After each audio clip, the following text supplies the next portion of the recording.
नमस्कार, मैं प्रभा डी बसंतराज। आप देख रहे हैं मिशन क्राइम कंट्रोल, हर पल आपके साथ। आज की सुपर 20 खबरों में है सबसे बड़ी खबर, यूपीएससी परीक्षा के लिए क्यों महत्वपूर्ण है राष्ट्रीय सहकारिता नीति 2025। आइए जानते हैं राष्ट्रीय सहकारिता नीति का उद्देश्य। सहकार से समृद्धि के माध्यम से TW1047 तक विकसित भारत के लक्ष्य को साकार करना। संवैधानिक और संस्थागत महत्व। इस नीति को 97वें संविधान संशोधन भाग 9 B और अनुच्छेद 19(1) C जैसे संवैधानिक बदलावों के परिप्रेक्ष्य में देखा जाना चाहिए। संयुक्त राष्ट्र द्वारा घोषित अंतर्राष्ट्रीय वर्ष 2047 को यूएन ने इंटरनेशनल ईयर ऑफ कोऑपरेटिव्स घोषित किया है।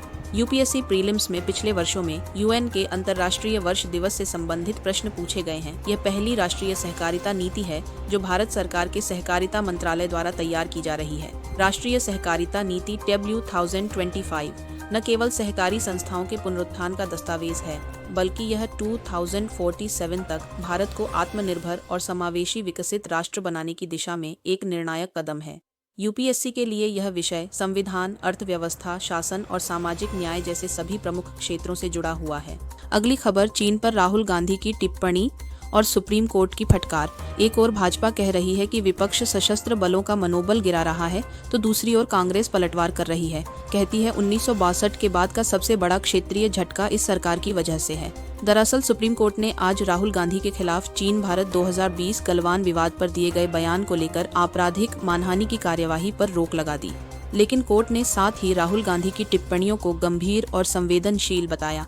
भाजपा के प्रवक्ताओं ने आज सीधे आरोप लगाए कि विपक्ष देश के सुरक्षा बलों की प्रतिष्ठा को चोट पहुंचा रहा है।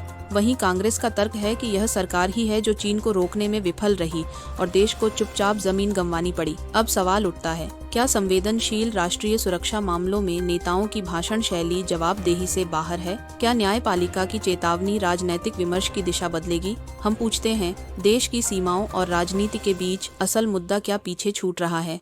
सुपर 20 समाचार सुर्खियां। अगली खबर, पंजाब में एक कर्नल पर हमला और पुलिस की चुप्पी पर सुप्रीम कोर्ट की सख्ती।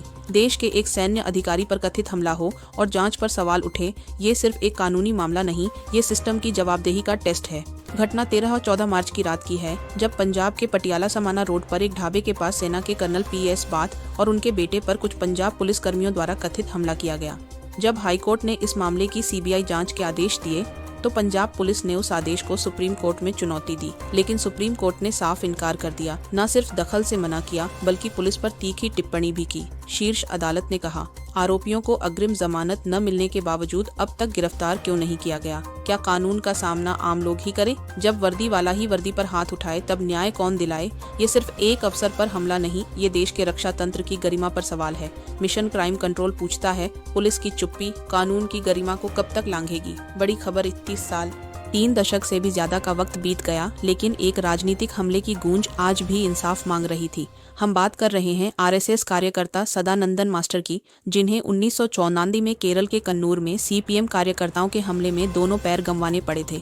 लेकिन सदानंदन मास्टर रुके नहीं, वह चलते रहे, विचारों पर, हौसले पर, और अब भाजपा के राज्य उपाध्यक्ष और राज्यसभा सांसद की भूमिका तक पहुंच गए। और अब 31 साल बाद इस हमले में शामिल 8 CPM कार्यकर्ताओं ने आत्मसमर्पण कर दिया है। यह आत्मसमर्पण सिर्फ एक कानूनी कार्रवाई नहीं, ये दिखाता है कि राजनीतिक हिंसा भले कुछ समय के लिए दबा दी जाए, लेकिन न्याय का पहिया घूमता है। मिशन क्राइम कंट्रोल पूछता है, क्या लोकतंत्र में विचारों से जवाब देने की बजाय हिंसा का सहारा लेना कभी किसी विचारधारा को बड़ा बना सकता है? सुपर 20 समाचार सुर्खियां। अगली खबर बड़ी खबर है बंगाल से। क्या बांग्ला भाषा को बांग्लादेशी भाषा कह देना सिर्फ एक लापरवाही है, या ये संविधान में मान्यता प्राप्त भाषाओं पर एक बड़ा सवाल है? दिल्ली पुलिस के एक पत्र में बांग्ला भाषा को बांग्लादेशी भाषा कहे जाने पर अब देश की राजनीति गर्मा गई है। TMC ने सख्त आपत्ति जताई और इस बयान को बंगालियों की पहचान पर हमला बताया। पार्टी ने इसे जानबूझकर किया गया अपमान कहा और माफी की मांग की है। अब इस विवाद में कूदे हैं तमिलनाडु के मुख्यमंत्री MK स्टालिन। उन्होंने ममता बनर्जी का खुला समर्थन किया और कहा, वो उचित जवाब दिए बिना हमले को यूं ही नहीं जाने देंगी। स्टालिन ने इसे गैर हिंदी भाषाओं पर हो रहे हमलों का हिस्सा बताया और केंद्र पर हमला बोला। अब सवाल ये है, क्या यह विवाद केवल भाषा तक सीमित है या संविधान की आत्मा, भाषाई विविधता पर हो रहा एक और प्रहार है? मिशन क्राइम कंट्रोल पूछता है, क्या देश में एक भाषा के वर्चस्व के लिए बाकी भाषाओं को दरकिनार किया जा रहा है? अगली खबर बड़ी खबर है। धर्मस्थल में फिर मिले कंकाल, फिर खुला एक और गड्ढा और फिर उठा एक और सवाल। किसका है ये शव और क्यों दफनाया गया एक धर्मस्थल के पास? कर्नाटक के धर्मस्थल शहर के पास नेत्रवती नदी के किनारे जब एसआईटी की टीम पहुंची तो 31 जुलाई को खुद शिकायतकर्ता द्वारा बताए गए छठे स्थान की खुदाई शुरू हुई और वहां से मिला एक खोपड़ी का हिस्सा और कुछ हड्डियां। यह इस केस में ऐसा छठा स्थान है जहां मानव अवशेष मिले हैं। अब एक और गुमशुदा लड़की को दफनाने का दावा सामने आया है। यह मामला अब केवल जांच नहीं बल्कि धर्म, आस्था, डर और इंसाफ के बीच फंसी एक उलझी हुई सच्चाई बन चुका है। मिशन क्राइम कंट्रोल पूछता है, जब कोई कहता है धर्मस्थल सुरक्षित है तो वहां से बार बार कंकाल क्यों निकलते हैं? सुपर 20 समाचार सुर्खियां। अगली खबर, डोनाल्ड ट्रंप फिर से चर्चा में है, लेकिन इस बार मुद्दा सिर्फ चुनाव नहीं बल्कि एक साथ कई वैश्विक संकटों से निपटने की उनकी क्षमता पर सवाल है।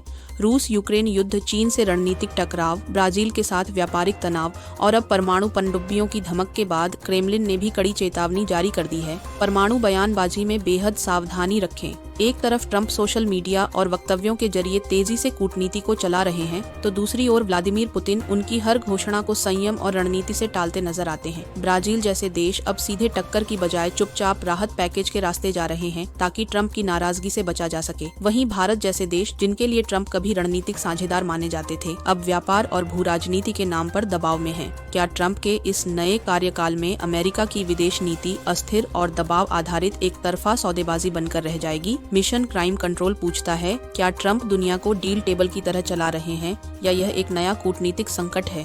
अगली खबर, श्याम सरन की कलम से एक खुला संदेश, भारत अब चुप नहीं रह सकता। अमेरिका का विरोध करना आसान नहीं, लेकिन अगर भारत ट्रंप के आगे झुकता रहा तो राष्ट्रीय हितों की कीमत पर चुप्पी बहुत महंगी पड़ेगी। डोनाल्ड ट्रंप, जिनके पहले कार्यकाल में उन्हें भारत का रणनीतिक मित्र कहा गया, अब दूसरे कार्यकाल में बन चुके हैं भू राजनीति के बाजारू खिलाड़ी। उन्होंने साफ कह दिया है, trade is now a weapon, यानी व्यापार अब मजबूर करने का हथियार है। भारत पर दबाव डालने के लिए ट्रंप न सिर्फ टैरिफ वॉर छेड़ चुके हैं बल्कि हर वैश्विक मंच पर अमेरिका फर्स्ट के नाम पर इंडिया को पीछे धकेलने की रणनीति भी अपनाई जा रही है। क्या भारत इस दबाव में झुकेगा या अब वक्त आ गया है सीधी टक्कर लेने का, मजबूती से खड़े होने का?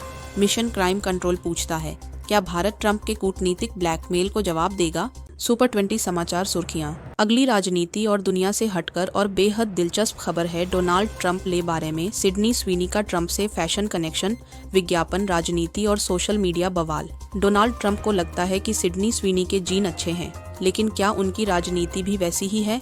हॉलीवुड एक्ट्रेस सिडनी स्वीनी का एक नया विज्ञापन, जहां वो अमेरिकन ईगल के लिए कैमरा के सामने आती हैं, वहीं बैकग्राउंड में बहस छेड़ चुकी है राजनीति की।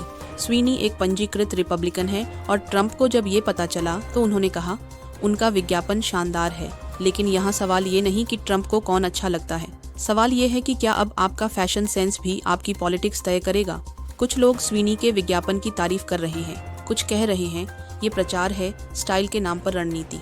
मिशन क्राइम कंट्रोल पूछता है, क्या ये महज एक फैशन ब्रांडिंग है या राजनीति के लिए हॉलीवुड को फिर से मैदान बनाया जा रहा है? क्या पिछली सरकारें आतंकवादियों को देती थीं संरक्षण? क्या सनातन धर्म को निशाने पर लिया गया? उत्तर प्रदेश के मुख्यमंत्री योगी आदित्यनाथ ने आज सहारनपुर से एक बड़ा राजनीतिक संदेश दिया है और ये संदेश सिर्फ विकास योजनाओं का नहीं, राजनीतिक आरोपों का भी है।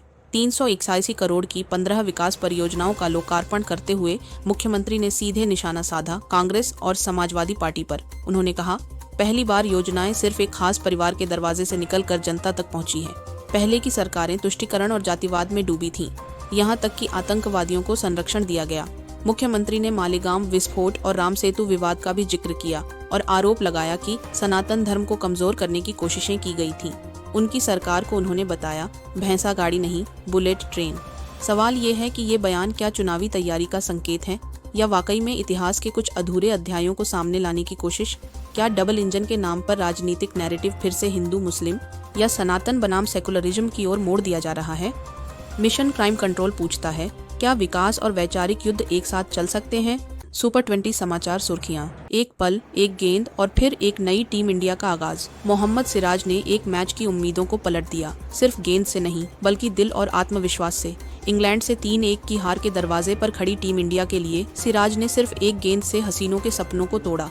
यह गेंद, वह यॉर्कर, भारत की आत्मा बन गई, जो इंग्लैंड की अंतिम उम्मीद को चकनाचूर कर गई। जब इंग्लैंड सिर्फ 35 रन दूर था, यह सिराज का जोश और हिम्मत था जिसने भारतीय क्रिकेट को नई दिशा दी।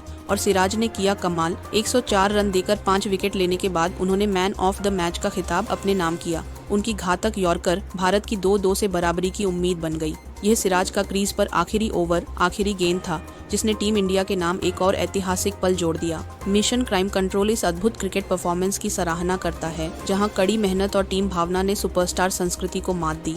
सिराज ने सबको यह सिखाया, कभी हार मत मानो। आज के सुपर 20 समाचार के लिए इतना ही। बने रहिए हमारे साथ देश दुनिया की तमाम खबरों के लिए। एक बार फिर आपके समर्थन और प्रोत्साहन के लिए आपका धन्यवाद। एक स्वतंत्र पत्रकारिता को बनाए रखने के लिए आपका कीमती सहयोग अति आवश्यक है। आपका दिन शुभ हो। सुपर 20 समाचार सुर्खियां।